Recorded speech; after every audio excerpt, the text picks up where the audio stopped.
Sigurado ako. Nandun talaga ako kagabi. Papunta sana ako sa bayan tapos bigla kong nakita sa di kalayuan ng tatay mo. Pauwi na siya. Balak ko nga sanang batiin at salubungin kapag nagtagpo na kami pero bago ko nagawa yun, bigla na lang may sasakyan na bumangga sa kanya.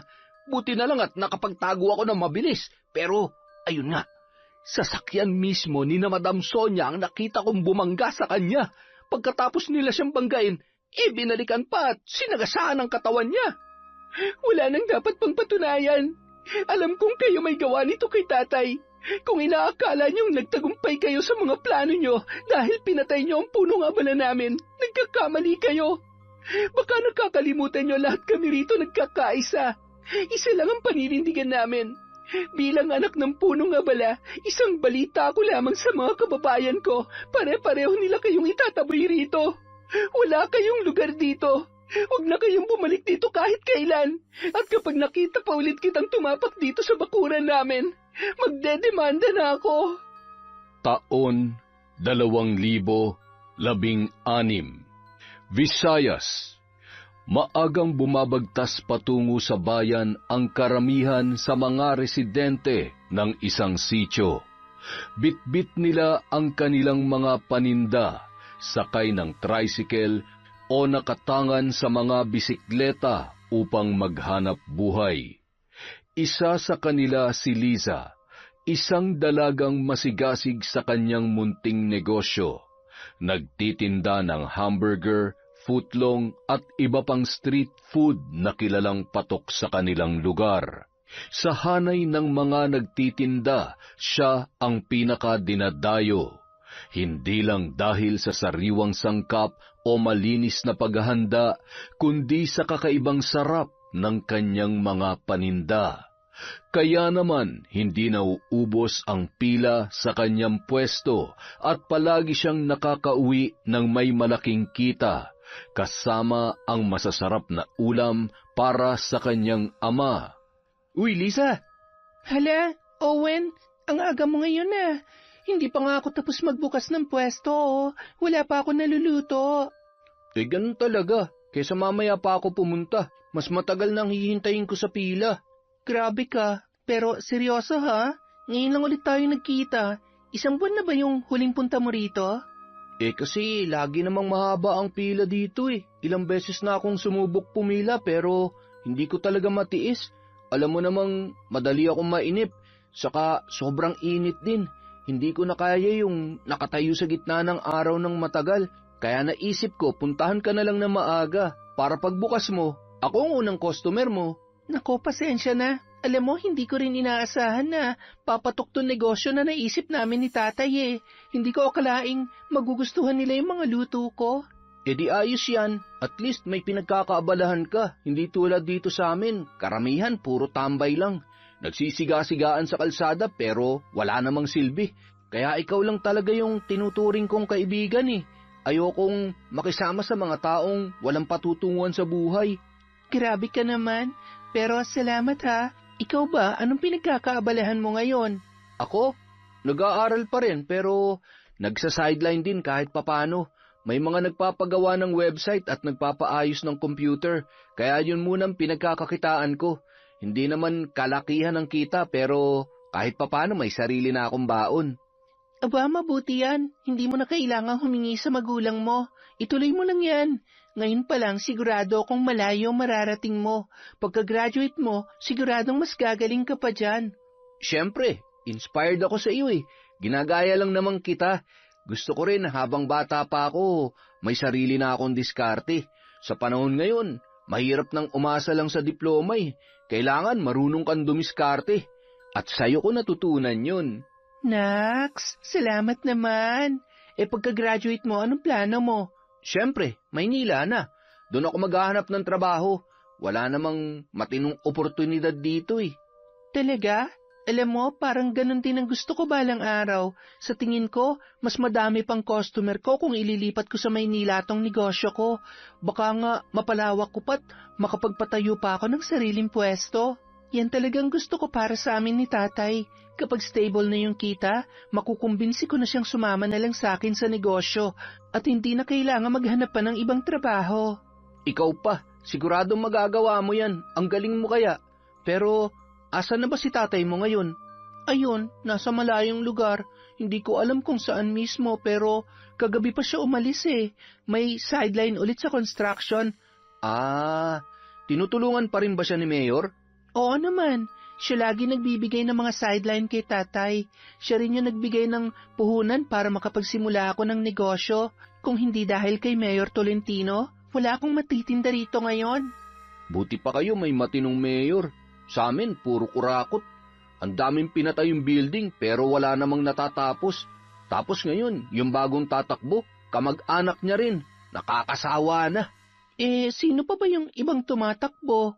Meron pa namang iba, pero sa nakikita ko, malabo silang manalo. Kaya parang tinatamad na akong bumoto eh. Wala rin naman magbabago. Sa inyo ba, may mga bago bang kandidato? Parang halos lahat bago. Hindi ko mga kilala. Pero sana kung sino man ang manalo, ipagpatuloy niya yung nasimula ni Mayor Tolentino. Ngayon lang ulit kami nakaranas ng ginhawa eh. Sayang naman kung masisira lang. Pagkabukas pa lang ng pwesto ni Liza, agad nang dumami ang mga tao sa pila. Hindi nagtagal, abala na siya sa pagluluto at pagseserbisyo. Walang patid ang pagdating ng mga gutom na customer. Lumilipas ang maghapon na hindi siya nakakapagpahinga. Sunod-sunod ang order at sa bawat lumalabas na pagkain mula sa kanyang lutuan, mas lalo pang humahaba ang pila. Pagsapit ng 8:00 ng gabi, saka pa lamang tuluyang nauubos ang tao sa kanyang pwesto. Kasabay nito, ubos na rin ang lahat ng kanyang paninda. Napabuntong hininga siya habang nagsisimulang magligpit. Ramdam ang pagod pero masaya sa naging benta ng araw na yon. Sa gitna ng kanyang pag-ayos, bigla siyang napatigil nang mayroong lumapit sa kanya. Kumusta ang negosyo? Eto, sold out na naman. Bakit bumalik ka? Wala lang. Gusto lang kita makita habang nagliligpit. Naku, ikaw talaga? Ganitong oras ba lagi nauubos ang paninda mo? Dati, mas maaga. Madalas, hapon pa lang ubos na. Kaya maaga rin akong nagsasara. Pero ngayon, umaabot na talaga ako ng gabi eh. Mas marami na kasi akong supply. Balak ko pang dagdagan para makapagbenta pa ako hanggang 10:00. Ayos yun. Dito sa amin, kahit gabi, marami ka pa rin magiging customer. Lalo na yung mga galing sa trabaho. Kapag tinatamad na magluto, dito na lang kumakain sa labas. Malamang, dadami pang customer mo. Yun nga rin ang iniisip ko eh. Ang problema, baka hindi ako payagan ni tatay na magpaabot ng ganun katagal. Sobrang tahimik kasi sa amin. Nakakainip umuwi na mag-isa.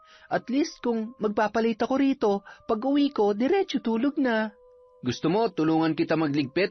Nako, kaya ko na to. Salamat, Owen, ha? O siya, kung uuwi ka na rin, aalis na rin ako. Dadaan pa ako sa shop ng tito ko eh. May pinapagawa lang sa akin. Sige, mag-iingat ka. Pagkatapos magligpit, sinimulan ng paandarin ni Liza ang kanyang tricycle para umuwi sa kanilang baryo. Mahigit 1 oras din ang biyahe bago siya makarating. Tay, mano po? Oh, anak, ginabi ka yata ngayon. Medyo dumami lang po ang customer. Pero sa susunod, huwag ka masyado magpagabi, ha? Tay naman, wala po kayong dapat ipag-alala. Hindi naman delikado sa bayan kahit ganitong oras. Marami pa rin tao doon. Kaya yung masasamang loob, nag-aalangan lumabas. Saka, mabuti nga ito eh. Ibig sabihin, patok pa rin ang paninda natin kahit gabi na. Kung hindi lang ako naubusan ng supply kanina, baka hanggang ngayon may bumibili pa doon. Ganun ba? Ay, dapat nating ipagpasalamat sa Diyos yan. Lagi ka magdasal tuwing gagabihin ka, ha? Siyempre naman po. Nga pala, tay, ito pong ulam, oh. Wow, kalderetang manok, adobong sitaw. Paborito ko yan, ha. Ang dami mo namang iniuwi, anak. 2 lang naman tayong kakain. Ayos lang yan, tay. Tara na, gutom na ako eh. Gusto kong magpakabusog. Salamat, anak, ha. Pasensya ka na. Ngayon lang ako nakauwi. Wala pa akong pasalubong sa'yo. Hindi pa kasi tapos yung ginagawa namin sa trabaho. Saka, hindi ko pa sahod eh. Nako, Tay, wag niyo nang isipin yon. Hindi niyo kailangan gawin yon.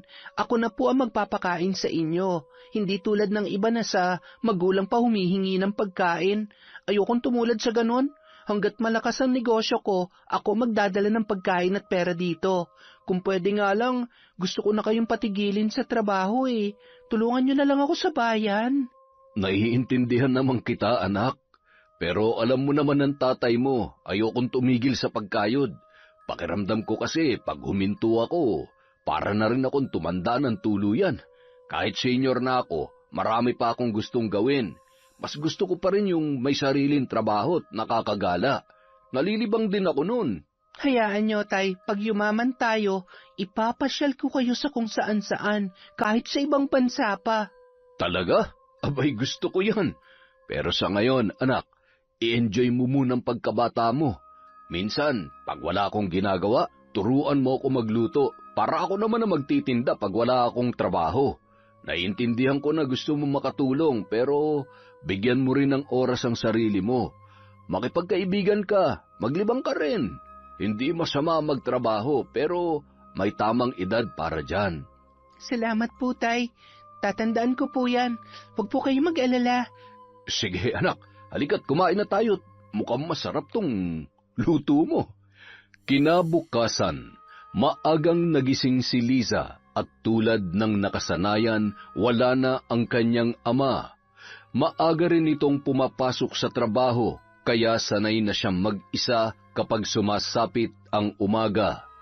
Tahimik siyang naghanda, nagluto ng almusal, nag-ayos ng paninda at siniguro na wala siyang makakalimutang dalhin sa bayan.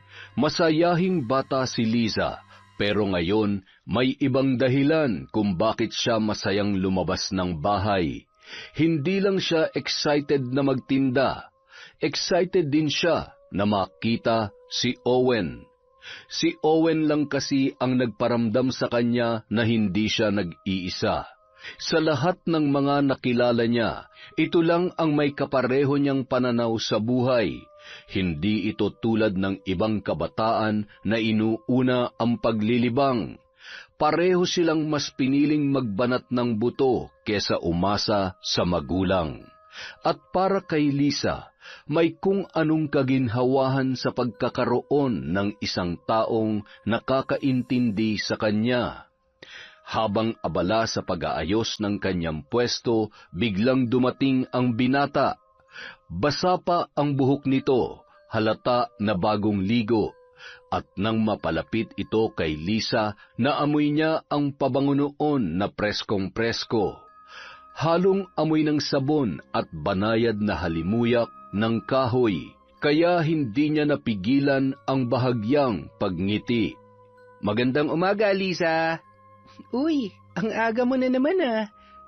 Siyempre, kabisado ko na kung anong oras ka dumarating at umuwi. Kaya inaagahan ko talaga. Saka medyo marami rin kasi akong bibilhin mamaya sa'yo.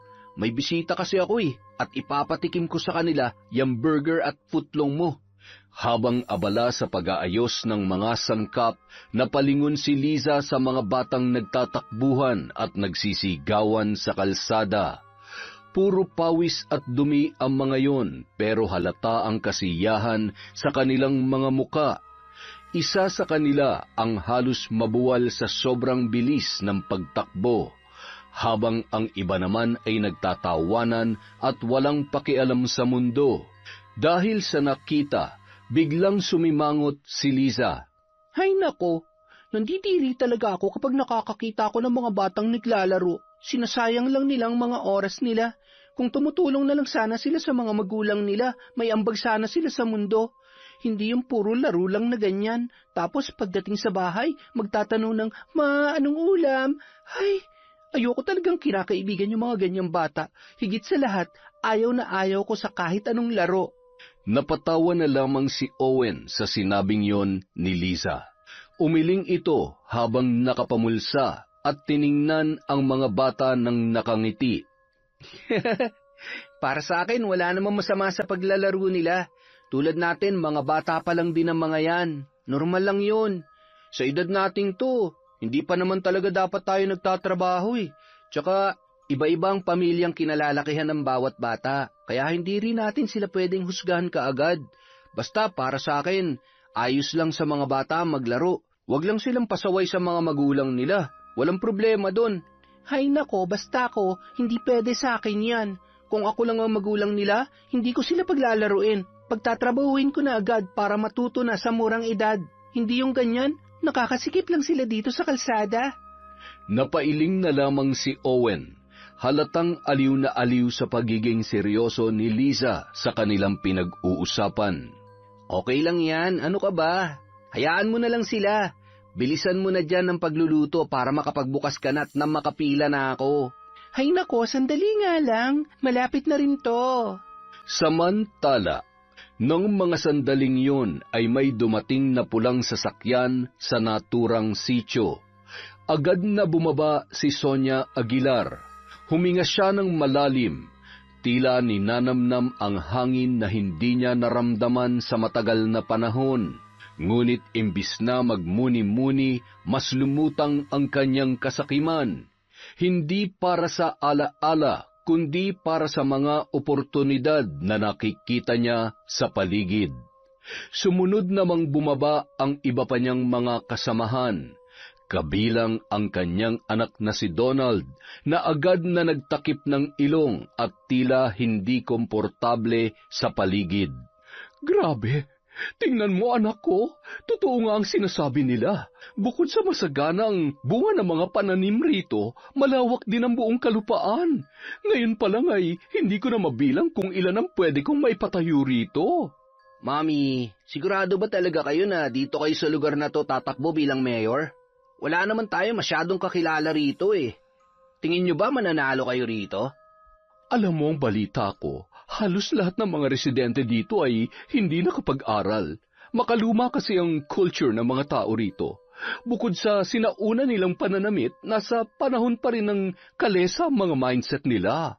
Ganyan ang mga taong mas madaling utuin kesa sa mga nakakasalamuha natin sa Maynila. Maniwala ka anak, kayang-kaya kong manalo rito. Eh bakit naman kasi mayor pa? Dapat dumiretso na kayo sa Senado, Mami. Sayang naman ang popularidad nyo kung dito lang kayo tatakbo. Hindi ka rin may boboto ng ibang supporters mo na hindi taga rito sa bayan na to. Anak, dito ako lumaki at nandito halos lahat ng kamag-anak natin. Matagal lang ako nagsilbi sa Maynila pero dito talaga ang hometown ko. Di hamak na mas malaki ang chance kong manalo dito. Maniwala ka, magiging maganda ang kinabukasan ng pamilya natin dito. Sige, Mami, ikaw ang bahala. Pwede na ba akong bumalik sa kotse? Ang init dito eh. Ano mainit? Kita mo nga ang lakas-lakas ng hangin, oh. At ang bango-bango pa. Hindi ako sanay sa sariwang hangin ng ganitong klaseng lugar, Mami. Mas gusto kong hangin sa aircon. Punta na ako sa kotse. Ah, ikaw ang bahala. Basta ako dito ko itatayo ang mga dream projects ko. Ngayong nandito na ako. Akin na ang lupang ito. Akin na! Kinabukasan, muling nagbalik ang mga Aguilar sa naturang baryo. Ang una nilang kinausap ay ang punong abala sa nasabing lugar. Walang iba kundi si Mando. Kasama nito ang kanyang nag-iisang anak at kanang kamay na si Liza. Bilang bahagi ng kanilang tradisyon, sa halip na magmano ay lumuhod sina Liza at Mando sa harap ng mga Aguilar. Ipinagdikit ang mga palad sa kayumuko sa mga ito ng 5 segundo. Isang matipid na yuko naman ang itinugon ng mayamang pamilya bago tumayo ang mag-ama. Nanibago tuloy ang babaeng kakandidata. Hindi nito alam na ganoon pala ang pagbati ng mga residente rito sa mga dayuhan. Magandang umaga. Kayo po ba si Tatang Mando? Ay, opo. Heto nga po palang anak kong si Liza. Magandang araw po sa inyo. Ikinagagalak ko po kayong makilala. Ah, wow ha? Manunusblid yata ako sa lalim ng Tagalog nila. Pero sige, pagbibigyan ko na. Ay, siya nga pala. Ikinagagalak ko rin po kayong makilala. Tatang Mando at Liza. Ako nga pala si Sonia Aguilar, ang tumatakbong mayor dito sa inyong bayan. Ito naman ang anak kong si Donald Aguilar. Tumatakbo siyang senador. nandito pala kami para maglibot-libot dito sa lugar nyo at malaman ang inyong pamumuhay rito. Kandidato po pala kayo. Nako, maligayang pagdating po dito sa aming sityo. Gusto niyo po ba ng makakain? Ay, hindi na po. Baka masira pa ang tiyan ko. Ay, ano po yan? Ay, ang ibig kong sabihin, busog pa po kami.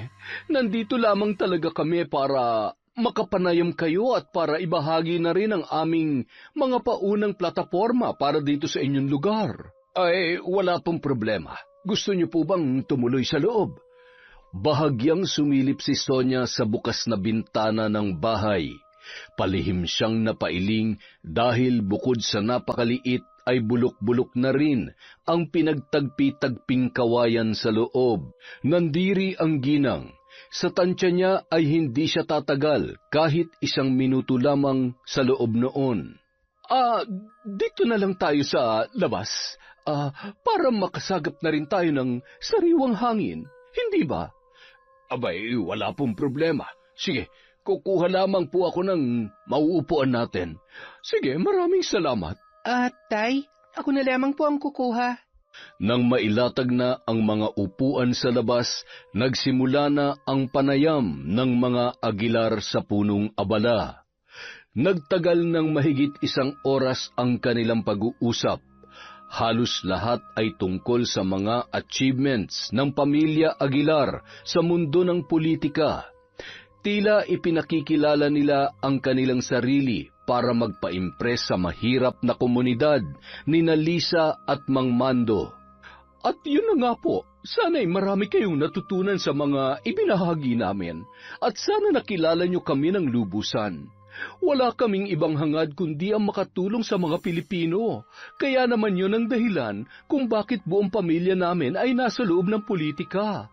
Hindi lang Luzon ang sakop namin, pati na rin tong Visayas at Mindanao. Halos lahat ng pamilya namin kalat dito sa buong Pilipinas. Ganyan kaming magsilbi sa bansa. Oo nga po. Mahusay. Maganda po yan.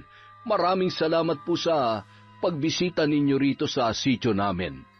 Sa susunod na mga araw, pababalik kami rito at mamamahagi ng kaunting tulong sa mga kababayan ninyo. Isa itong sityo ninyo sa mga prioridad namin na pagandahin at paunlarin.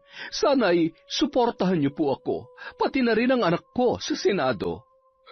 Opo naman. Maraming salamat po sa inyo. Nang makaalis na ang mga panauhin, ipinasok na muli na mag-ama ang kanilang mga upuan sa loob ng bahay. Tay, iboboto niyo po ba yung babae na yon bilang mayor dito? Ay, ewan ko, hindi ko alam anak. Parang hindi ko siya gusto eh. May pakiramdam kasi ako sa kanya kanina na parang may itinatagong yabang yung pamilya na yon. Hindi naman ganoong magsalita si Mayor Tolentino, hindi ba? Oo nga po napakalayo niya kay Mayor. Sayang, mukhang wala yatang matinong kandidato na tumatakbo ngayon dito sa atin. Basta, wag mo na lang silang masyadong isipin. Bata ka pa, wala ka pa sa tamang edad para bumoto. Ang isipin mo lang muna ay ang sarili mo, ang negosyo mo. Ako naman munang bahala sa kanila. Kikilalanin ko muna silang mabuti. Kinabukasan, muling nagbalik ang pamilya Aguilar sa sityo. Mas enggrande na ang dating ng mga yun. Sa gitna ng isang munting entablado, ipinalabas nila ang isang video presentation kung saan ipinagmamalaki ang magiging proyekto nila. Mga modernong gusali, malalawak na subdivision at isang bagong bayan na para daw maging high class at dayuhin ng mga turista. Habang pinapanood ng mga residente ang video, namigay naman si Sonia Aguilar ng bigas at pagkain. Walang patid ang kanyang matamis na ngiti. Subalit hindi ito isang simpleng pagbibigay. May nakapaligid sa kanya na kumukuha ng video para tiyakin na makikita ang lahat ng kanyang ginagawang kabutihan. Hindi ito papayag na walang kamera sa bawat anggulo ng kanyang pamimigay. Inabot ng hapon ang programang yun At habang nagliligpit na ang kanilang team, tahimik na nag-usap sina Sonia at Donald sa isang tabi. Mami, nakita mo ba yung balita? Kumakalat na yung isang video mo sa Tagbilaran noon. Naalala mo yung speech mo, mga 5 taon na nakakalipas? Yung sinabi mo na kapag hindi ka binoto ng mga tao, hindi mo itutuloy yung pagbibigay ng lupa sa kanila. Ito na nga bang sinasabi ko eh. Masyado ka kasing nagpapakakampante. Kita mo, kumilos na mga kalaban. Ginagamit nila yun para siraan tayo. Eh ano ngayon? Bakit ba kasi iniintindi mo pa ang mga yan? For your information, hindi ako affected dyan.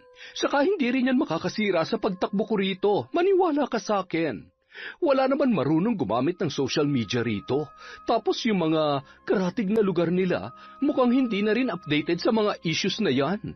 Saka may kinuha na rin akong mga tao para i-handle ang mga yan online. Wala kang dapat alalahanin, anak. Akong bahala dito. Mananalo ko. Mananalo tayo. Sinabi ko lang naman, Mami, para alam mo rin. Mas mabuti na rin na alam mo. Mahirap na at baka kung ano-ano na naman ang gamitin nila laban sa atin kapag masyado pa tayong nanahimik. Hayaan mo sila. Ako mismo magpapatahimik sa kanila oras na mapaupo ako sa pwesto. Kilala ko na kung sino ang mga naninira sa akin. May kalalagyan ang mga yan. Ang hindi nila alam, hindi kalayuan may isang pares ng mga mata na lihim na nagmamasid. Nakadukwang sa likod ng isang puno si Liza. Nanlalamig ang mga kamay at tila pinipigil ang sariling huminga ng malakas. Narinig niya ang lahat ng pinag-usapan ng mag-ina. Tay, may kailangan po kayo malaman. Oh, ano ba yon, anak? Ay teka, ako na dyan sa mga pinggan. Kuha ka na lang ng tubig natin. Sige po, pero heto tay, hindi kayo maniniwala sa narinig ko kanina. O ano ba kasi yun? Yung pinag-uusapan ni na Ma'am Sonia at yung anak niyang senador, parang may balak yata silang patahimikin ang mga naninira sa kanya online, oras na makaupo siya. Parang may masama silang binabalak dito sa atin, tay. Sigurado ka? Sinabi nila yon? Opo. Pauwi na kasi ako kanina tapos yun nga, nadaanan ko yung sasakyan nila. Buti na lang, hindi ako nakita. Ay nako, sinasabi ko na nga ba, na merong tinatagong bahuyang Sonia na yan eh. Noon pa man, hindi na magandang pakiramdam ko dyan. Kahit nung napapanood ko pa lamang siya sa telebisyon, may pagkamayabang talaga ang buong pamilya nila. Sa tingin niyo po ba, kaya niya rin gawin tito yon kapag may kumontra sa kanya dito sa atin? Aba, isubukan lang niya sakta ng kahit na sino sa atin dito. Ako makakalaban niya. Nung mga sumunod na araw, muling abala si Liza sa kanyang pwesto sa bayan. Kasama pa rin niya si Owen at kasalukuyan niyang kakwentuhan habang wala pang masyadong customer. Ngayon lang sila nakapag-usap ng tuloy-tuloy dahil sa dami ng bumibili kanina. Ngayon lamang naubos ang pila kaya medyo nakapagpahinga siya habang patuloy pa rin sa pagluluto. Uy, nakalimutan ko palang sabihin. Nabalitaan mo ba yung nangyari sa kapatid ni Senador Vasquez? Sino yon? Wala akong masyadong alam dyan. Alam mo namang walang TV at internet sa amin eh. Si Senator Vasquez kasi, siya lang ang isa sa matitinong senador ngayon. Tapos yung kapatid niyang si Junjun Vasquez na tumatakbo mayor, pinatay raw kagabi. Natagpuan na lang daw na wala nang buhay sa loob ng kotse niya. Tapos may mga tama raw ng baril yung bintana niya. Mukhang pinatay ng kalaban niya sa politika. Wala nga alam makapagsabi kung sino. Talaga? Grabe, uso pa rin pala mga ganyang patayan sa eleksyon. Ano nga palang balita dun sa sinabi mo? Ano kaya ang dahilan? Bakit siya pinatay? Eto, teorya ko lang to ha. Hindi ako sigurado dito at wala rin akong ebidensya. Pero, kilala mo ba si Sonia Aguilar? Oo. Yan yung tumatakbong mayor sa amin ngayon. Bakit? Alam mo kasi, si Junjun Vasquez yung nag-post ng viral video ni Sonia noon. Yung tungkol dun sa hinihingi niyang kondisyon para sa pagbibigay ng lupa. Mula nang i-post yun ni Sir Junjun, marami nang bumabati ko sa kanya mula sa kabilang panig. Pinost niya yun kasi mula nung kumandidato siya, karamihan ng mga nambabas sa kanya galing sa supporters ng mga Aguilar. Aguilar din kasi yung kalaban niya noon eh. Talaga ba? Hala? at biglang may naalala si Liza tungkol sa mga narinig niya noong nakaraang araw sa usapan ng mag-inang Sonia at Donald. Kung hindi siya nagkakamali ng pandinig, sinabi mismo ng babae na may patatahimikin daw ito sa mga naninira sa kanya oras na siya ang manalo. Ngunit kahit hindi pa man siya nakakaupo ay nagawa niya na yon. Kung tama ang kutob ni Liza, maaaring may kinalaman dito ang babae. Dahil ayon mismo kay Owen, ang mga Vasquez daw ang isa sa mga mortal na kalaban ng mga Aguilar sa politika. Dahil sa kanyang mga natuklasan, lalo tuloy lumalakas ang masamang kutob niya sa pagtakbo ni Sonia Aguilar sa kanilang lugar. Ang bigat-bigat nitong dala ko. Pero siguradong matutuwa nito si Liza pag uwi ko. Paborito niya mga ito eh. Ginabi na naman si Mando sa trabaho sa construction nang mag-isa siyang naglalakad pa uwi. Isang sigaw ang pumunit sa katahimikan ng lansangan. Napahinto ang lalaki at kinilabutan. Pamilyar ang boses na yun. Habang dahan-dahan siyang lumalapit, doon niya napagtanto kung kanino ito nagmumula. Agad siyang sumiksik sa likod ng isang malaking basurahan. Pinigilan ang sarili sa paghinga. Saktong-sakto, huminto sa paglalakad ang babae, kasabay ang pagbulyaw sa kausap nito. Ano ba naman? Bakit mo siya pinatay kaagad? Ang sabi ko, hintayin niyong maupo ako sa pwesto bago niyo siya patatahimikin. Pero ano? Pinatay niyo na agad yung Junjun Vasquez na yon? Alam niyo namang kapag may nangyari sa kahit isa sa kanila, ako ang unang pagbibintangan. Hindi ba kayo nag-iisip, mga inutil? Pasensya na, madam. Mukhang mali lang po ang pagkakaintindi namin. Akala kasi namin sa lalong madaling panahon eh. Ang sabi ko, kapag ako na ang mayor, saka niyo siya itutumba sa lalong madaling panahon. Hindi ko sinabi ngayon. Mga walang kwenta. Pangatlong beses niyo na to. Buti na lang malinis ang pagkakagawa niyo at walang iniwang bakas. Dahil kung sumabit kayo rito, kayo mismo ang ipaliligpit ko. Sorry po, madam. Hindi na po mauulit. Buisit, magsiuwi na nga lang kayo. Lalo lang umiinit ang ulo ko dahil sa inyo. Oh, mami, bakit kanina ka pa sigaw ng sigaw dyan? Halika nga rito, pumasok ka na. Paano ba naman kasi? Hindi nag-iisip ang mga tauhang kinuha mo. Saan mo ba pinulot yung mga yan? Walang common sense. Huwag nyo na lang silang intindihin. Pasalamat ka nga. Nagawan na ng paraan ng team namin. Hindi na ikaw ang primary suspect. Malabo rin matawag ka pa sa police station kasi wala silang kahit anong ebidensyang maglilink sa'yo. Pasalamat ka na lang. Kaya halika na. Umuwi na tayo. Buwisit talagang araw na to. Parang gusto ko tuloy maglibing ng tao sa lupa. Napatakip na lamang ng bibig si Mando. Nanginginig sa takot dahil sa kanyang narinig. Ngunit sa sobrang gulat, nabitawan niya ang dala niyang plastik. Tumama yun sa gilid ng basurahan. Lumikha ng tunog na pumunit sa katahimikan. Samantala, pasakay na si Sonia nang marinig yun. Biglang nagsalubong ang kanyang mga kilay. Inilinga ang kanyang paningin sa buong paligid. Mabilis na dinampot ni Mando ang mga nahulog tsaka nagmamadaling tumakbo papalayo. Nanginginig ang kanyang mga paa pero pilit niyang pinipigilan ang sarili na gumawa ng ingay. Sino yon? Mukhang may tao rito. Hanapin niyo! Mabilis na kumalat ang kanyang mga tauhan, sinundan ng tunog. Sinilip ang likod ng basurahan pero wala na silang nakita. Hindi naman nawala ang matalim na titig ni Sonia kahit pa sumakay na siya ng sasakyan. Buisit talaga. Sino yon? May nagmamasid sa atin kanina.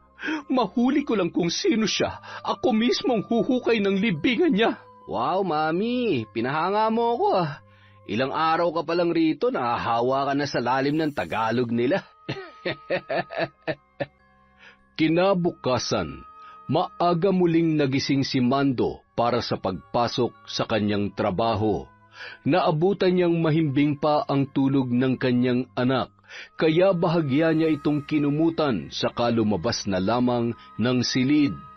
Habang kumakain ng almusal, bigla siyang nilapitan ng kapitbahay na si Eddie, na isa rin sa mga matalik niyang kaibigan sa kanilang sityo. Dumungaw pa ito sa bintana na bahagya niyang ikinagulat. "Ay, ano ka ba naman? Dahan-dahan naman sa pagsilip. Lagi mo na lang akong ginugulat eh." Oy, pare, nabalitaan mo ba? Patay na raw yung Junjun Vasquez, yung kapatid nung mabait na politiko na kumakalaban sa mga Aguilar. Eh, kahapon ko pa nalaman yan. Ano ba masasabi mo ron? Sa tingin mo ba may kinalaman ng mga Aguilar doon? Silang dalawa lang naman ang mortal na magkaaway, hindi ba? Hindi lang may kinalaman. Si Sonia mismo nag-utos ng pagpatay. Alam ko ang totoo. Ah, talaga ba? Napilitan pang pumasok ang lalaki sa loob ng bahay. Pagkatapos ay umupo ito sa harap ng lamesa niya, nakatabi lamang ng bintana. Sigurado ka ba, pare? Paano mo naman nasabi yun? Kasi kagabi, nakita ko si Sonia na kasama ang mga tauhan niya. Narinig ko mismo sa kanya na pinapagalitan ng mga tauhan niya dahil napaaga raw masyadong pagpatay sa taong yun. Muntik na nga ako mahuli. Buti na lang at nakatakas ako kaagad. Grabe, kung ganun totoo palang mamamatay tao ang pamilyang yun. Korap na nga kriminal pa. Kaya walang makukuhang boto sa akin ng mga yan. Sabihan mo rin ang mga kakilala mo na huwag silang iboboto. Nako, wala sa pamilya ko may balak na iboto sila. Kahit ano pang pagbibidang gawin nila rito. Akala siguro nila mauuto nila tayo dahil lang sa tayo ang pinakamahirap sa komunidad na ito. Nagkamali sila ng lugar na pinuntahan. Kahit na hindi akong pinakamataas sa buong bayan, malaki pa rin ang galang at respeto sa akin ng mga tao rito. Tiyak akong salita ko pa rin ang pakikinggan nila kesa sa mga Aguilar na yan. Dapat lamang. Basta kung kailangan mo ng tulong, tawagin mo lamang ako, pare, ha? Hindi rin ako papayag na maupo rito yung Sonia Aguilar na yan. Wala naman nagawa yan sa dati niyang posisyon. Puro pagpapayaman lang ang alam ng mga yan. Habang naglalakad si Mando patungo sa kabilang bayan, naabutan naman niya ang sasakyan ng mga Aguilar sa isang ugali. Wala sana siyang balak tapunan ng pansin ang mga ito, pero bigla naman niyang narinig ang boses ni Sonia na bumati sa kanya. Iritang-irita ang matanda sa tuwing maririnig ang boses na yon. "Oh, Tatang Mando, nandito pala kayo. Magandang umaga po. Bakit ang aga nyo naman masyado?" Magandang umaga rin po, Madam Sonia. Papunta po ako ngayon sa trabaho Naku, tamang-tama. Balak din sana kitang puntahan sa inyo mamaya. Buti na lamang at nagkita na tayo rito. May nais sana akong sabihin sa inyo, Tatang Mando. Ano po ba yon? May mga papeles po akong dala rito. Mga dokumento para sa mga proyektong plano ko sa lugar ninyo. Kailangan ko lang po ng pirma ninyo bilang katibayan na nakapagpaalam ako sa inyo at may permiso ko para sa projects na yon. Kinuha ni Mando ang mga papeles. Hindi lang niya pinahalata, pero lihim niya yung binasa. Sinuri niya ng mabuti ang bawat nakasulat sa papel. Doon niya nalaman na hindi yun tungkol sa katibayan o permiso, kundi isang kasunduan na kapag pinirmahan niya ay pwedeng mapunta sa mga Aguilar ang pag-aari sa kanilang lupa. Ang mas masaklap pa, nakipagsabwatan ito sa barangay pati na rin sa ilang mga opisyal doon para maisulong ang proyektong yon. Pirma na lamang ni Mang Mando bilang pinuno ng kanilang komunidad ang kailangan para maging balido na ang naturang dokumento. Pasensya na po, madam. Hindi ko po kayang pirmahan ang papeles na ito. Ano po? Bakit po? Hindi niyo po ba nababasa? Hindi niyo ba alam basahin? Gusto niyo po ba ako na magbasa para sa inyo? Permission paper lang po ito para may katibayan kami na alam niyo ang proposal namin para sa project sa lugar ninyo. Pasensya na, madam, pero didiretsuhin na kita. Naiintindihan ko kung ano nakasulat sa dokumentong yan. Huwag mo sanang palabasin na hindi ako marunong magsulat o magbasa. Kahit hindi nakapag-aral ang karamihan sa mga residente namin, Hindi naman kami bobo at tanga para mapaikot lamang ng ganito. Alam ko na kapag pinirmahan ko ito bilang punong abala ng sityo, mapapasa inyo ang lupa na pag-aari namin. Maaangkin nyo ang tanging bagay na iniwan sa amin ng mga ninuno namin, na pilit naming ipinaglaban at pinrotektahan sa loob na mahabang panahon. Pasensya na po, pero wala po kaming balak ibigay ang kahit katiting ng aming lupa, at hindi rin po kami interesado sa mga proyektong itatayo nyo roon. Pinangangalagaan po namin ang kalikasan sa aming lugar, at hindi kami papayag na putulin ang mga puno roon at sirain ang malinis naming ilog at sapa para lang sa mga subdivision at building na ipapatayo ninyo. Hindi ko po kayang pirmahan ito, Madam Sonia. Humihingi po ako ng paumanhin at sana'y maunawaan niyo po ako. Sana rin, irespeto niyo ang aking desisyon bilang punong abala. Pero, nagkakamali po kayo. Wala naman po masama sa papel na ito, Tatang Mando. Hindi naman namin aagawin ang lupa niyo sa inyo. Tutulungan lang naming umangat ang mga buhay ninyo at mapaganda ang inyong lugar. Pasensya na po, Madam. Pero maghanap na lamang po kayo ng ibang lolokohin. Gaya po ng aking sinabi, hindi kami interesado sa kung anumang proyektong itatayo ninyo. Kontento na po kami sa kung anong meron kami ngayon. Pero, hindi po pwede yan. Nakahanda ng lahat ng kailangan para sa project na yan. Hindi na pwede yung ginagawa niyo ron ngayon. Kailangan niyo magbago. Bago na ang panahon ngayon, kailangan niyo makisabay. Wala pong magbabago sa desisyon naming lahat. Maraming salamat po, Madam, at pasensya na kayo. Hindi na hinintay pa ni Mando na makapagsalita ang babae. Tinalikuran niya na yun kaagad at hindi niya na rin namalayan ang pagtalim ng paningin nito sa kanya. Kung ganon, marunong ka palang bumasa at magsulat, ha? Sige, kung hindi kita makukuha sa ganitong paraan, gagamit ako ng tradisyonal na paraan para makuha ang gusto ko sa inyo. Walang kaalam-alam si Mando na may kakilalang mambabarang si Sonia sa isang lugar sa Siquijor. Balak niyang lapitan ang taong yun para magpatulong sa bagong plano na nabubuo sa kanyang isipan. Iba na ang proyektong kanyang gagawin at sisimulan niya na ito sa lalong madaling panahon. Sa tindi ng kanyang iniisip, ewan na lamang niya kung hindi niya pa makuha ang loob ng mga tao sa sityo.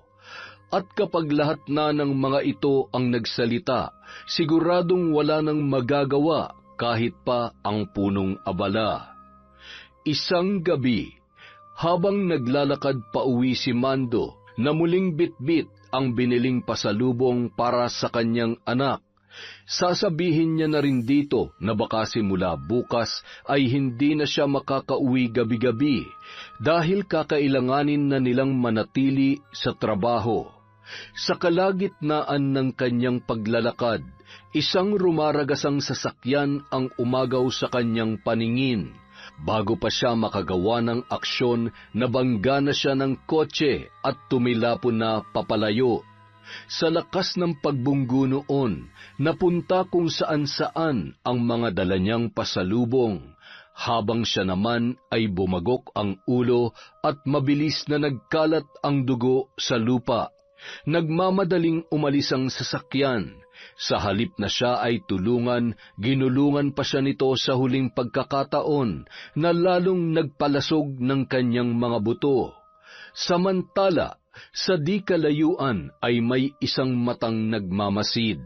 Kinabukasan, isang masaklap na balita ang sumalubong kay Lisa. Halos gumuho ang kanyang mundo nang makita ang bangkay ng kanyang ama. Lasog-lasog ang katawan nito, duguan ang ulo at halos hindi na makilala ang muka. Mabilis na bumuhos ang luha ng dalaga. Dahan-dahan siyang lumapit sa katawan ng kanyang ama. Pagkuway niyakap niya yon habang nanginginig sa labis na emosyon ang kanyang mga kamay. Halos hindi maipinta ang kanyang muka dahil sa labis na paghagulgol. Pati ang ilang mga taong naroroon ay napaiyak na rin habang pinagmamasdan ang dalaga. Nang araw ding yun, Nagbalik ang mga Aguilar sa kanilang lugar. Nang mabalitaan ng mga tao ang nangyari sa kanyang ama, siya agad ang unang pinuntahan ng mga ito. Nakikiramay kami sa nangyari. Hindi talaga kami makapaniwala. Huwag ka mag-alala. Sasagutin namin lahat ng pangangailangan ng burol niya hanggang sa mailibing siya. Bibigyan natin siya ng maayos at marangal na libing. Malaki ang paghanga at respeto namin sa iyong ama bilang punong abala ng inyong lugar. Maraming salamat po.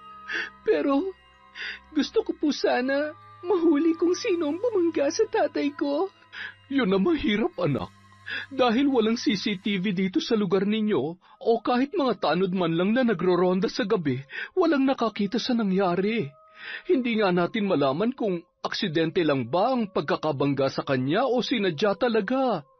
Yun nga rin ang dahilan kaya gusto kong makatulong dito. Kapag ako na ang naupo bilang mayor, palalakasin ko rin ang seguridad sa buong lugar na ito para hindi na muling maulit ang pangyayaring ito. Hindi po ako naniniwalang aksidente lang ang pagkakabangga kay tatay. Base po kasi sa itsura ng katawan niya, parang hindi lang siya isang beses na binangga. Dati na rin po ako nakakita ng taong nabangga ng sasakyan, pero hindi naman po ganun kalala ang tinamo nila. Tsaka hindi rin naman sila namatay. Yung iba nga sa kanila nakatayo pa, kaya nakakasiguro po ako na sinadya talaga ang pagbangga kay tatay. Hindi siya mamamatay ng ganon kung simpleng pagkakabangga lang ang nangyari sa kanya. Huwag ka mag-alala, Iha. Kami nang bahala sa tatay mo. Paiimbestigahan ko ang nangyari at sisiguraduhin nating makakamit ng tatay mo ang hustisya kung sakaling tama nga ang hinala mo na sinadya ang pagbangga sa kanya. Pagkatapos siyang kausapin ng babae, nagtungo naman ito sa iba pang lugar sa kanilang sityo para kumustahin ang kalagayan ng ibang tao.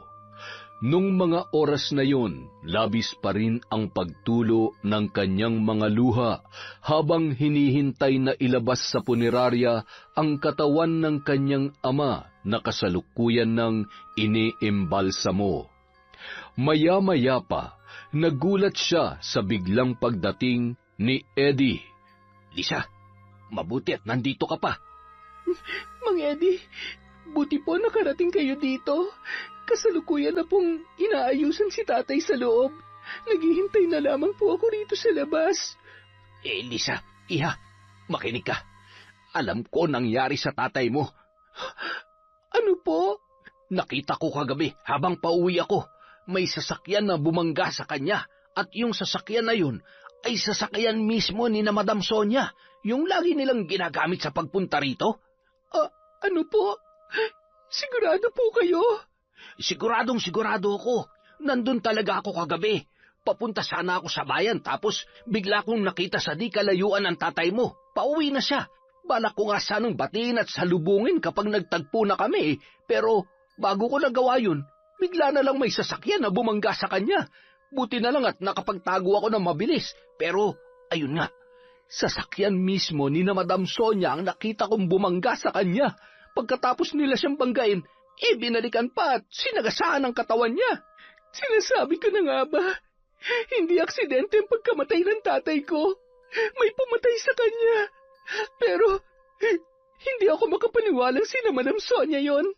Hindi ko akalain magagawa nila yon. Kahit ako nga rin hindi ko akalain na aabot sila sa ganun. Pero, bakit naman nila pinatay ang tatay mo? Ano bang kasalanan ni Paring Mando sa kanila? Di ba nung mga nakaraan nga kausap pa nila kayo habang nangangampanya sila rito?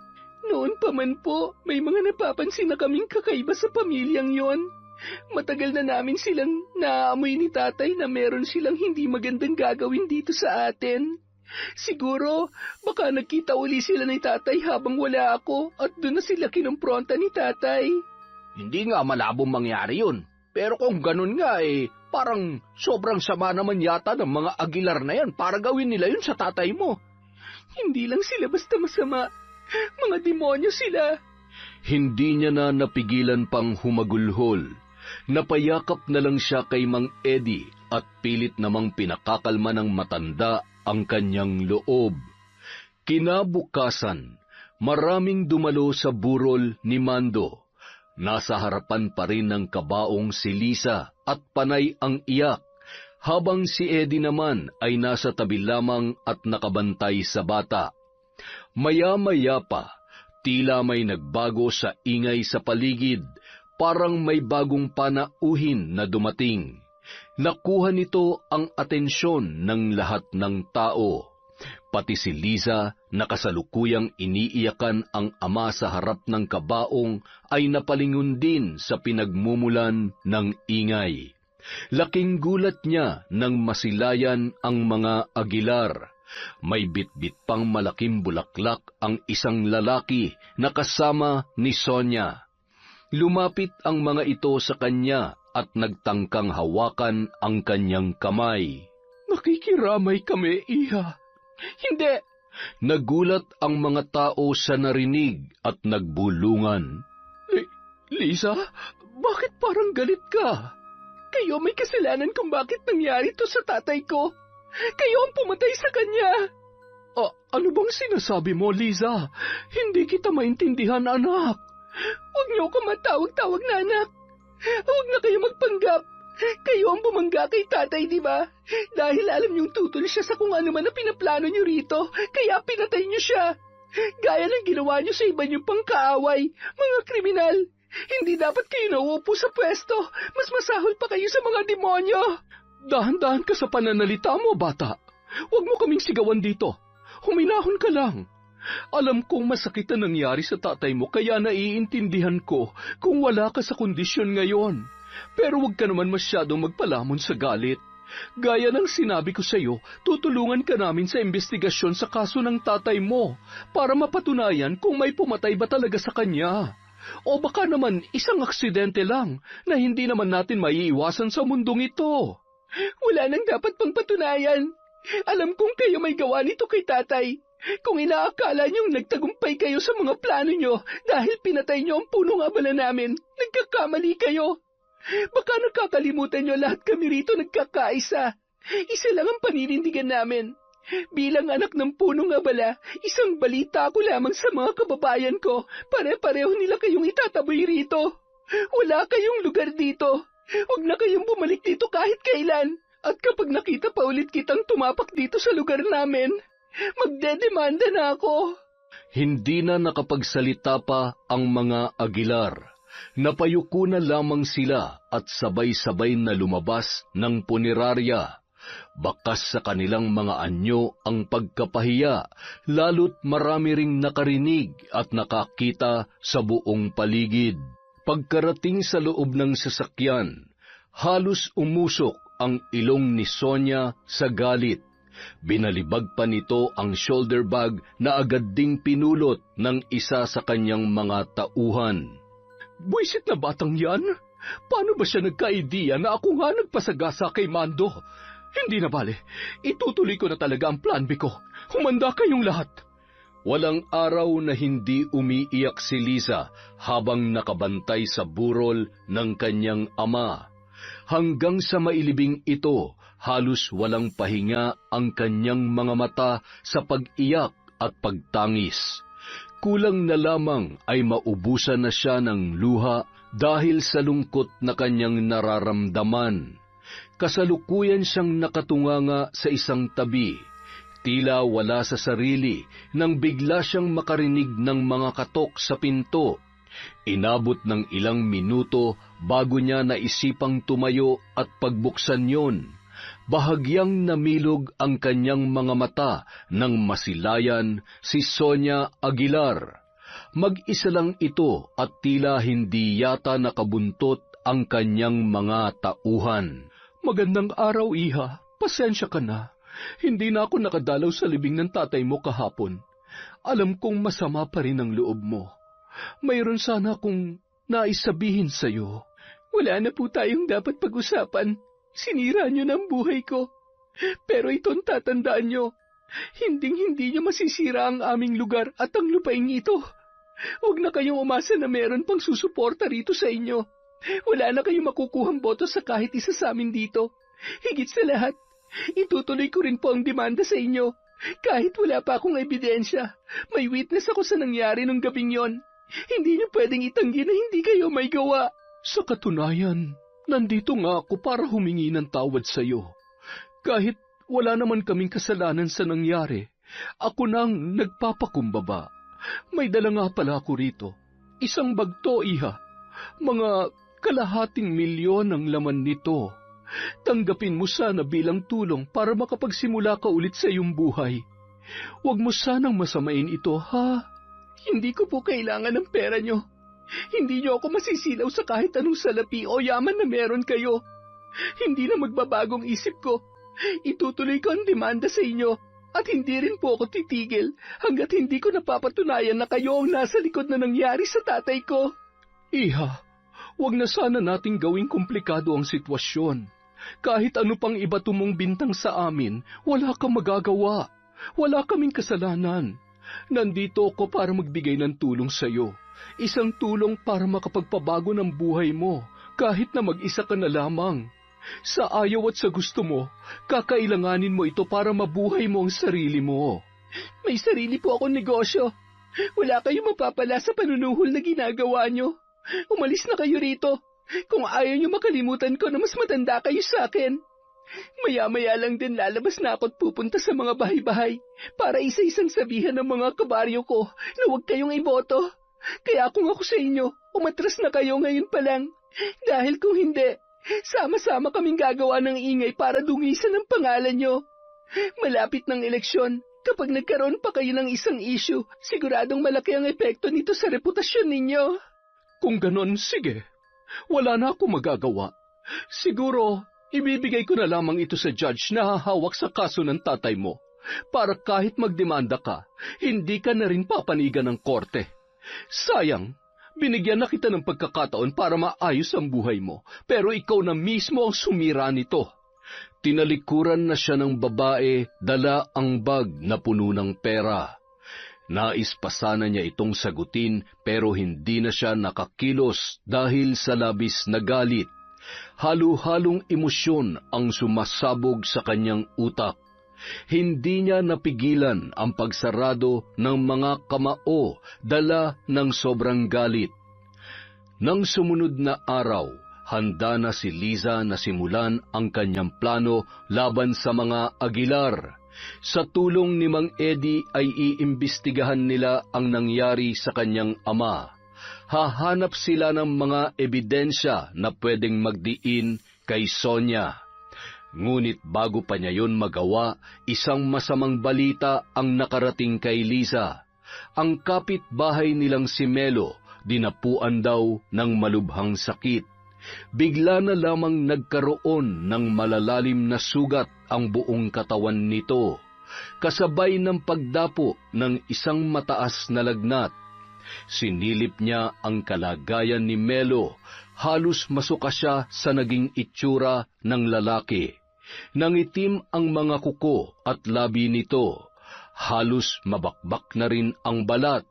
Nabulok na pati ang ngipin habang naglalabas naman ng napakasangsang na amoy ang buonong katawan. Hindi na niya makilala ang itsura ng lalaki at dahil bahagi pa rin ng kanilang kultura ang makalumang paniniwala, hindi nila ito dinala sa ospital kahit mayroon naman sa karatig na bayan. Bagkus ay pinainom lamang nila ito ng mga halamang gamot at inusalan ng isang dasal na eksklusibo lamang sa kanilang sityo. Akala ni Liza yun lang ang magiging problema nila. Ngunit sa paglipas ng ilan pang mga araw, sunod-sunod ang biglang dinapuan ng malubhang karamdaman sa kanilang lugar. Gaya ni Melo, tinubuan din ng malalalim at malalaking sugat ang mga ito. Nagbabakbak din ang kanilang mga balat, nabubulok ang ngipin at nangingitim ang mga labi at kuko. Nagsasabog ng masangsang na amoy ang katawan. Walang ibang ginawa ang mga residente kundi ang mangolekta ng mga dahon at mag-alay ng taimtim na panalangin sa bawat dinadapuan ng sakit Ngunit sa kabila ng kanilang pananalig at pagtutulungan sa pagdarasal, tila walang nangyayaring pagbabago sa kalagayan ng mga pasyente. Lalo pa yung lumalala, hanggang sa labasan na rin ng mga insekto ang kanilang mga sugat. Sa loob lang ng 1 linggo, halos kalahati na sa populasyon ng kanilang sitio ang dinapuan ng kakaibang sakit. Nagmistula yung epidemya sa kanilang lugar, kaya wala nang pinapapasok at pinapalabas sa kanilang baryo. Bukod sa lalong lumalala ang kalagayan ng mga biktima, mas bumibilis din ang hawahan dahil sa mga insektong lumalabas sa kanilang mga balat. Oras na makakagat ito ng tao, nagkakaroon din yon ng sakit na gaya noon. Kaya naman, bilang anak ng dating punong abala, nagpatupad ng utos si Liza sa buong sitio na magsuot ng maskara ang mga hindi pa nahahawahan ng sakit, sa loob man o sa labas ng bahay. At tuwing may lalabas na insekto, agad itong dapat patayin at durugin bago pa makadapo at makakagat ng iba. Sa ganoong paraan lamang nilalabanan ng buong sitio ang pagkalat ng epidemya. At dahil wala na ang punong abala, halos hindi na nila alam ang kanilang gagawin. Ang pinaka-epektibo rito ay si Liza.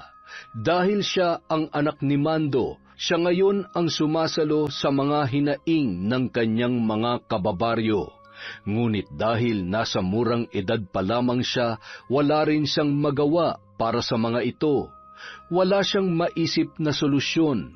Hindi niya alam kung paano tutulungan ang mga taong dinapuan ng sakit, dahil kahit anong panggagamot ang gawin nila, tila walang tumatalab sa mga yun. Hanggang isang araw, bigla na lamang nagbalik ang mga Aguilar sa kanilang sitio. Nagulat ang lahat, lalong-lalo na si Liza. Hindi niya naiwasan ang pag-init ng ulo nang marinig kay Mang Eddie ang balita. Bakit pa po sila nagbalik dito? Ano na naman ang kailangan nila? Yun nga rin ang hindi ko alam eh. Kaya lalabas muna ako para magmasid at makibalita. Pero baka po mapahamak kayo. Ako nang bahala. Kaya ko ang sarili ko. Ngayon lang ulit ako makakabawi sa'yo. Ilang araw din ako nawala rito dahil inalayo kong pamilya ko mula nung pumutok yung kakaibang sakit. Kaya hindi na kita nabantayan. Ayos lang naman po ako rito. Sa awa ng Diyos, hindi pa ako nahahawa hanggang ngayon. Pero sa totoo lang, parang ang hirap pala maging punong abala. Sa loob ng linggong nagdaan, wala naman ako nagawa para sa mga kababaryo natin. Huwag mong isipin yun. Ano ka ba? Bata ka pa, Liza. Hindi mo pa trabahong ganitong bagay. Kaya nga ako nandito para tulungan at gabayan ka. Pero hindi mo ba sisilipin kung anong ginagawa ng mga Aguilar sa labas? Kita ko kasi kanina parang naglilibot-libot sila sa mga kabahayan. Wala na po akong balak harapin sila kahit kailan. At kung kumatok man sila rito, sabihin niyo wala ako.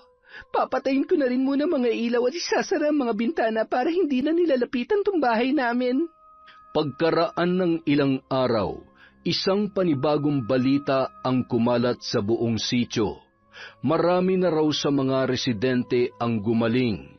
Bagamat may iba pa ring kasalukuyang pinahihirapan ng sakit na yon, mas marami naman daw ang bilang ng mga gumaling at nanumbalik na ang kanilang sigla. Naisip ni Liza, mukhang ngayon palang umiepekto ang mga dasal na kanilang ginagawa at umaasa siya na magtuloy-tuloy na yon. Ngunit makalipas ang ilang oras, may kumatok sa kanyang pintuan.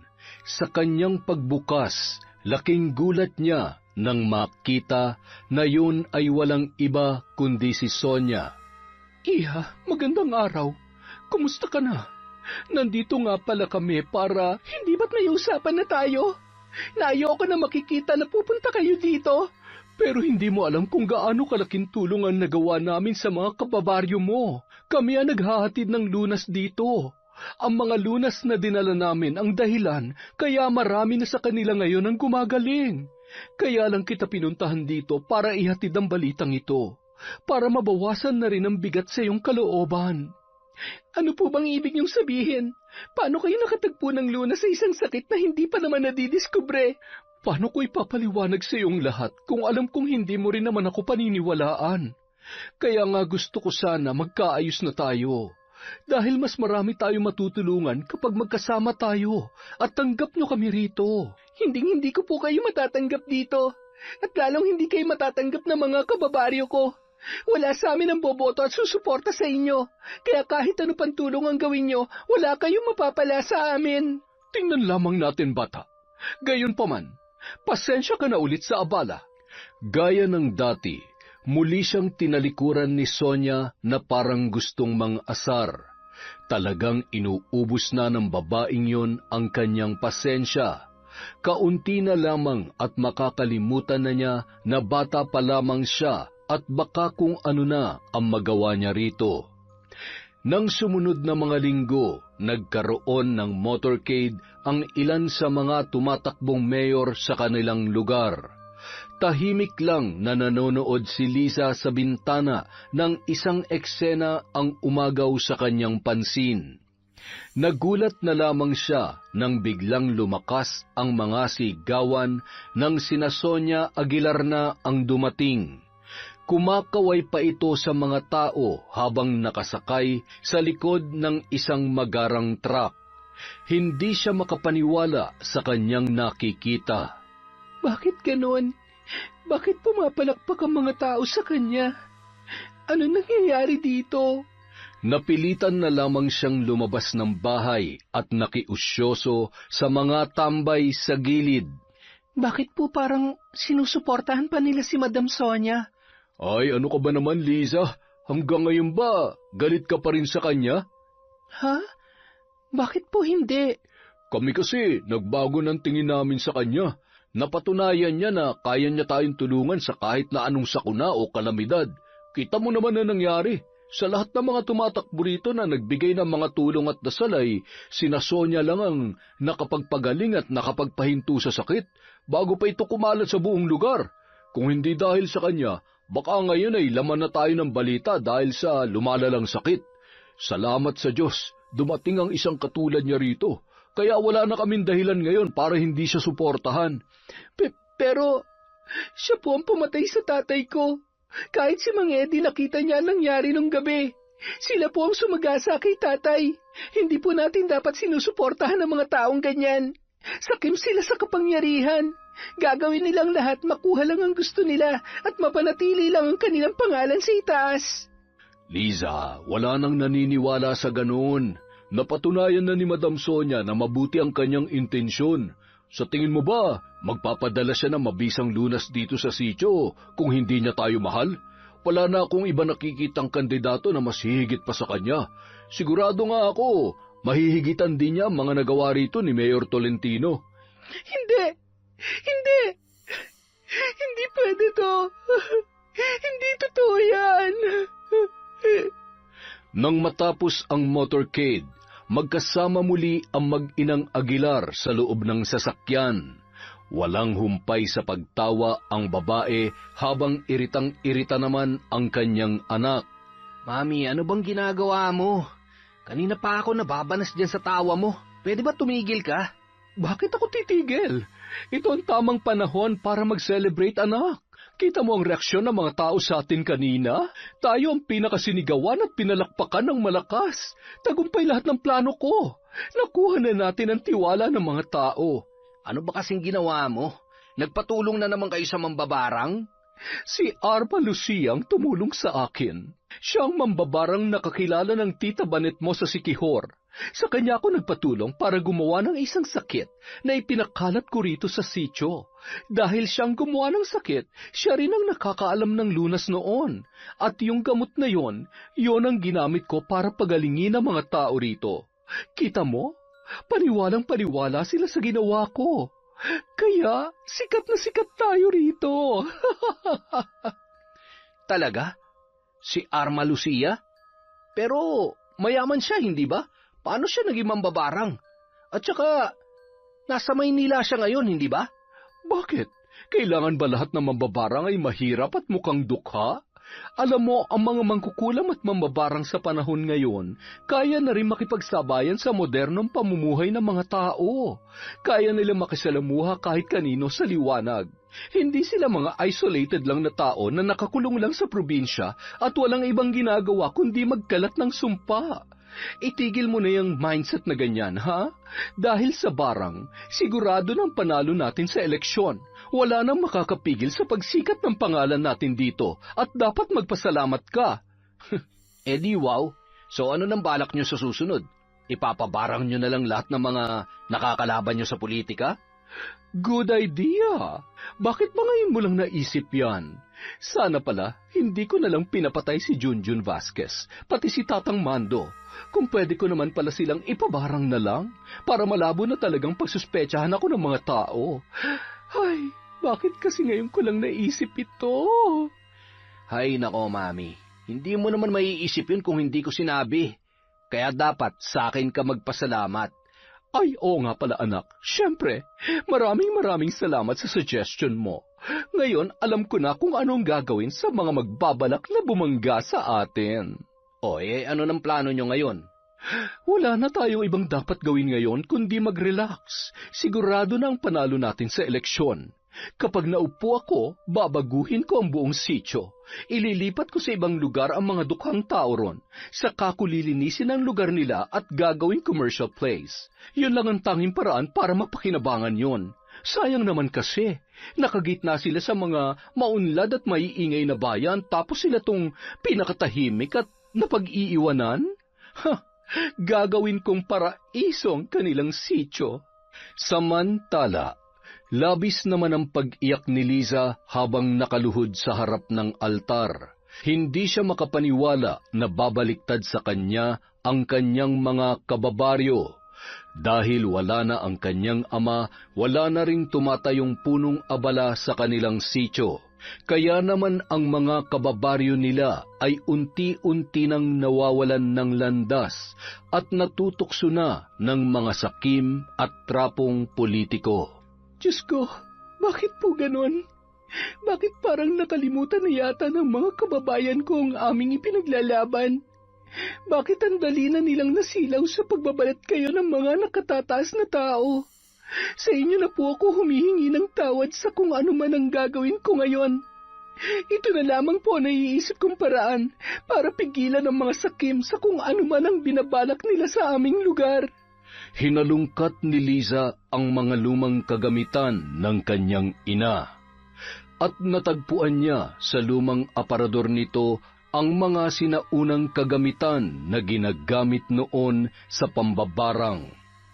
Ayaw niya sanang gawin yun, pero ito na lamang ang nakikita niyang paraan para pigilan ang pagpasok ng isang mapanganib na tao sa kanilang lugar. Malinaw na sa kanya ang lahat. Nakasisiguro siya na si Sonia Aguilar din ang may pakana ng kumalat na sakit sa kanilang baryo. Imposibleng makahanap agad ito ng lunas ng ganoon kabilis sa isang hindi pa kilalang sakit. Kaya malakas ang kanyang kutob na plano itong lahat ng babae para makuha ang tiwala ng kanyang mga kababaryo. Hindi siya papayag na patuloy pang maghahari-harian ang pamilyang yon. Marami na silang kaso na natakasan at pinagtakpan, at ito na lang ang nakikita niyang paraan. May lahing mambabarang ang kanyang ina.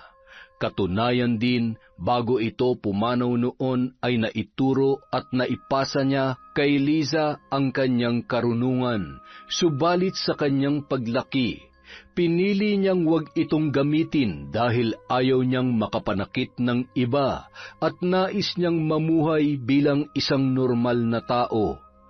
Pero sa pagkakataong ito na ang tamang panahon para magamit niya ang karunungan na pilit niyang ibinaon sa limot. Kaya naman ng gabing yun, inilatag niya sa lamesa ang mga kagamitan ng kanyang ina. Mga lumang garapon, langis, palayok, pinatuyong dahon at mga kandila. May itim na pulbura siyang inilagay sa palayok, sa kanya yon hinaluan ng tuyong mga dahon at kaunting patak ng kanyang dugo. Dinikdik niya yon hanggang sa maghalo ang mga sangkap, sa kanya pansamantalang itinabi sa gilid.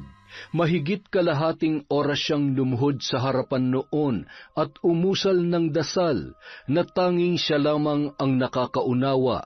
Saka siya kumuha ng isang kandila at marahan yung hinipan. Pagkatapos ay dahan-dahan niyang sininghot ang usok na nagmumula roon. Kinuha niya ang isang garapon at marahang binuksan yun. Saka niya dinukot sa bulsa ang nakuhang litrato ni Sonia Aguilar. Isinulat niya ang buong pangalan ng babae sa likod, kasama ang isang mensahe gamit ang kakaibang wika. Sa kanya ito itinupi at taimtim na binulungan. Isinilid niya yon sa loob ng garapon sa kapinatakan ng kaunting kandila. Pagkatapos ay muli niyang kinuha ang palayok at ibinuhos ang laman noon sa loob ng garapon. Naglagay rin siya ng isang piraso ng insekto, sa kanya muling binulungan ang bote bago isinara. Ganoon din ang ginawa niya sa mga litrato ng iba pang miyembro ng pamilya ni Sonia. Isinama niya rin doon pati ang litrato ng anak niyang si Donald. Makalipas ang ilang araw, hindi nagagawang mangampanya ni Sonia. Bigla na lang kasi siyang dinapuan ng malubhang sakit. Bukod sa mataas na lagnat, bahagyaring nangitim ang kanyang balat at panay ang kanyang pagsuka. Tuwing magsusuka naman siya ay palaging may sumasabay na maliliit na insekto. Kinabahan ang babae, iba ang kanyang pakiramdam. Pero sa kabila ng lahat, naisip niyang magpadala pa rin sa ospital. Ngunit sa loob ng ilang linggong nagdaan, ilang doktor na ang sumuri sa kanya, pero wala sa mga ito ang makatukoy ng kanyang sakit, at wala ring nakapagpapagaling. Dahil doon, naisip ng babae na baka hindi doktor ang kanyang kailangan. Ipinatawag niya mismo ang kakilalang mambabarang para siya ay gamutin. Ngunit ayon dito, hindi raw siya basta-basta magagamot. Kailangan daw muna nilang talunin ang mambabarang na gumawa nito sa kanya. Ngunit pagkaraan ng 3 araw, nagulat na lamang siya nang ibalita ng kanyang tauhan na patay na raw si Arma Lucia. Natagpuan daw itong naaagnas sa sarili niyang silid habang may mga gumagapang na insekto at lumalabas sa kanyang bibig. Grabe ang kilabot na naramdaman ni Sonia. Alam kasi niya na bago makontra ng isang mambabarang ang sakit, kailangan muna nitong kalabanin ang mambabarang na gumawa nito. Ngunit kapag ito ay natalo, hindi rin nito mapapagaling ang kanyang karamdaman. Dahil dito, unti-unti na siyang nawalan ng pag-asa. Si Arma Lucia lang ang makapangyarihang mambabarang na kanyang kakilala.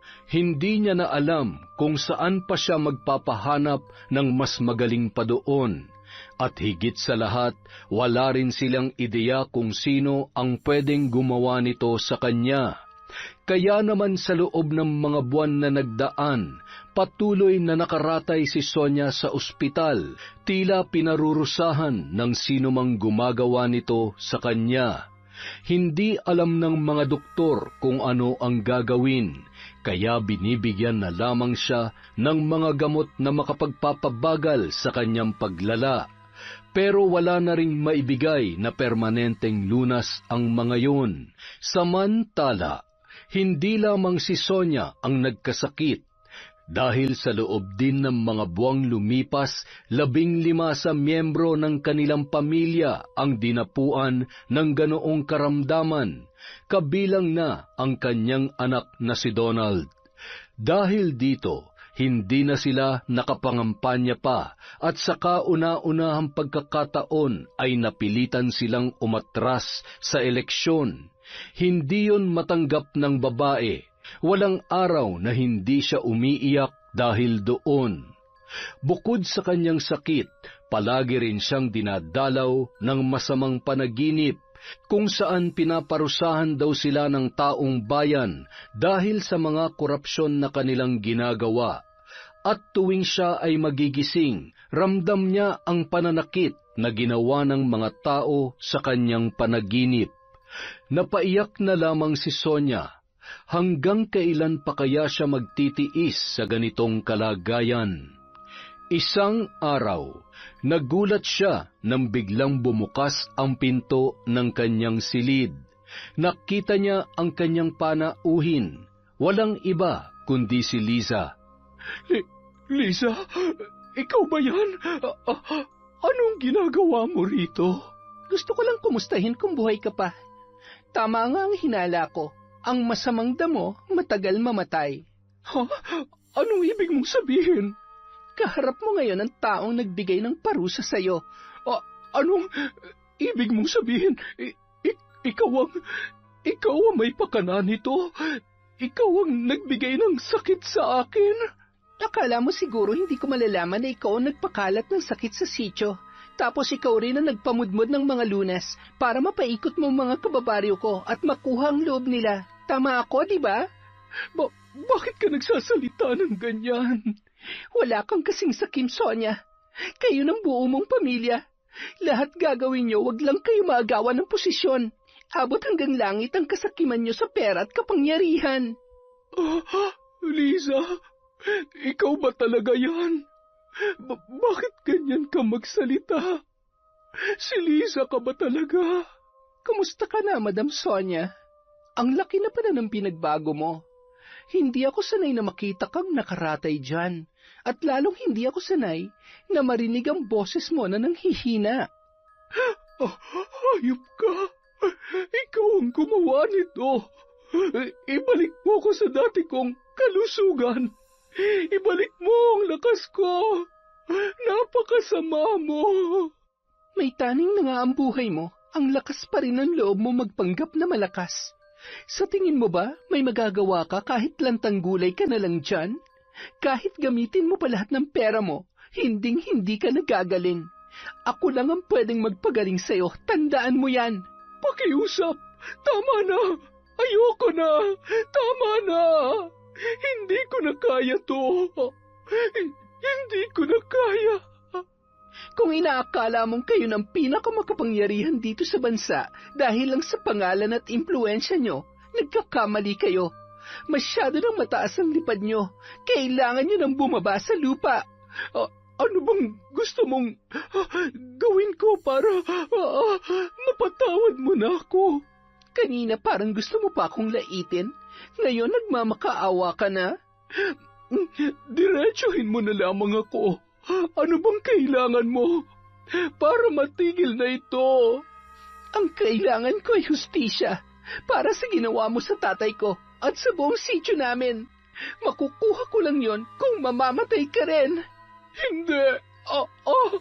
Parang awa mo na, Lisa. Patawarin mo na ako. Bigyan mo pa ako ng pangalawang pagkakataon para magbago. Ipinapangako ko magbabago na talaga ako. Gagawin ko na ang tama. Ayoko pang mamatay. Alam kong mabuti kang bata, Liza. Hindi mo kayang pumatay. Pakiusap, parang awa mo na. Hindi mapigilang mapaiyak ni Liza. Sa labis na emosyon, hindi na niya nagawang sagutin pa ang babae. Tinalikuran niya na ito at lumabas na lamang ng ospital. Tama nga ang sinasabi noon na hindi naman talaga niya kayang pumatay. Nadala lamang siya ng kanyang emosyon. Ngayon ay nagsisisi na si Liza kung bakit pa siya gumawa ng kasalanan sa kanilang Diyos para lamang makapaghiganti. Ilang linggo rin niyang pinag-isipan ang bagay na yon. Sa huli, nangibabaw sa kanya ang pagsisisi. Napagtanto niya na hindi niya dapat ilagay sa sarili niyang mga kamay ang batas. Ang dakilang Diyos na lamang ang bahalang magparusa sa mga taong katulad ni Sonia. Kaya naman, ng araw ding yon, binawi niya na ang sumpa na ipinataw niya sa pamilyang yon. Hindi niya kayang makita ang sarili na lamunin ng kadiliman dahil lamang sa karunungang yon. Nais niya na itong kalimutang muli at ibaon sa limot. Nang mga sumunod na buwan, nagulat si Lisa sa balita. Kusa na raw sumuko sa otoridad sina Sonia at Donald. Harap-harapang inamin ng mga ito sa harap ng kamera ang kanilang mga kasalanan. Pagkatapos ay nanghingi rin ito ng tawad sa isang tao na bagamat walang binanggit na pangalan ay batid niyang siya ang tinutukoy noon. Hindi niya akalaing tototohanin ng babae ang sinabi nito na magbabago na oras na bawiin niya ang sumpa. Ngayong magaling na si Sonia, ito na mismo ang sumuko sa mga otoridad para pagbayaran ang kanyang mga kasalanan. Maraming salamat po, Diyos ko, dahil nilinis niyo ang puso ng pamilya na aking pinarusahan. Sana po patuloy niyo silang gabayan sa tamang landas at sana'y magtuloy-tuloy na ang kanilang pagsisisi. Naway gawin na nilang tama para sa taong bayan. Sana rin po, linisin niyo na rin ang puso ng iba pang trapo sa politika. Ayoko nang gamitin pang muli ang karunungang yon para lang turuan sila ng leksyon. Kayo na po ang bahala sa kanila. Amen. Kinabukasan, nagbalik na sa bayan si Lisa para itayong muli ang kanyang negosyo. Ilang buwan din siyang nahinto dahil sa mga nangyari. Ngayon ay handa na siyang magsimula para sa kanyang sarili. Uy, Lisa, ikaw ba yan? Hanep, ba't ang tagal mong nawala? Sobrang namiss kita, ah. Namiss din naman kita, Owen. Pasensya na, ha. Marami lang kasing nangyari. Ngayon lang ako nagkaroon ng oras ulit para maghanap buhay. Naiintindihan ko naman. Nabalitaan nga rin namin na nangyari nung nakaraang buwan, eh. May kumalat daw na sakit sa inyo. Akala ko nga kung napano ka na, eh. Buti na lang okay ka na ngayon. Alam mo, ang dami kong gustong ikwento sa'yo. Kaso, lagi kasi akong abala rito, eh. Kung may oras ka, sana makapunta ka rin sa amin para doon tayo makapag-usap ng mabuti. Sige ba? Siguro sa isang linggo kapag wala akong pasok, papasyal ako sa inyo. Ang dami ko rin gustong sabihin sa'yo, eh. Pero alam kong busy ka dyan, kaya ayoko namang abalahin ka ng sobra. Salamat talaga, ah. Kahit matagal akong nawala, nandito ka pa rin.